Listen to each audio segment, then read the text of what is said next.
मौलाया सल्ली वसल्लिम दाइमन आबद। দেখো বন্ধুরা, আমার প্রাণের স্বামী কত সুন্দর করে আম ছুলতেছে আর আমি বৈশা বৈশা আম দিয়া লারে লাপ্পা খেলতেছি।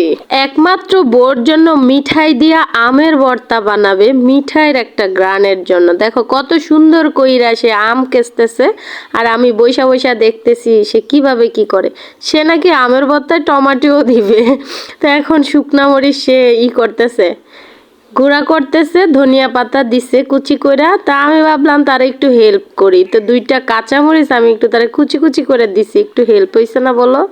লবণ দিয়া ধনিয়া পাতা শুকনা মরিচ সুন্দর করে মাখায় নিতেছে। মিঠাই দিলে নাকি মিঠাইয়ের একটা আলাদা গ্রান আসে, এই জন্য মিঠাই দিয়া দিল। মিঠাই দিয়ে আসে এটারে মাখাইবো। তো চিনিও দিতেছে, মানে চিনি মিঠাই দুইটাই দিতেছে। এগুলা কিন্তু অরিজিনাল আখের চিনি।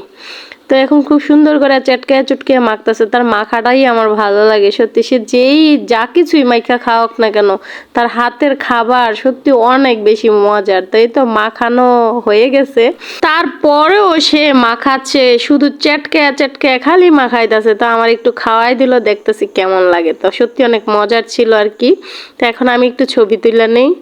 দেখো কত সুন্দর হয়েছে। আর ঝোলটা না অনেক লোভনীয় দেখতে, লাল লাল, মানে বাস্তবে অনেক বেশি ভালো লাগতেছিল, কিন্তু ক্যামেরাতে কেমন দেখা যাচ্ছে বুঝতেছি না, কিন্তু বাস্তবে অনেক ভালো লাগতেছে। আর ওই দেখো অন্য ছাদে বাচ্চারা গোসল করতেছে। এখন আমার জামাই আমাকে খুব মজা করে আমের ভর্তা খাওয়াই দিতেছে। দেখো কত মজা, সেই স্বাদ বন্ধুরা, সত্যি বলছি সেই স্বাদ।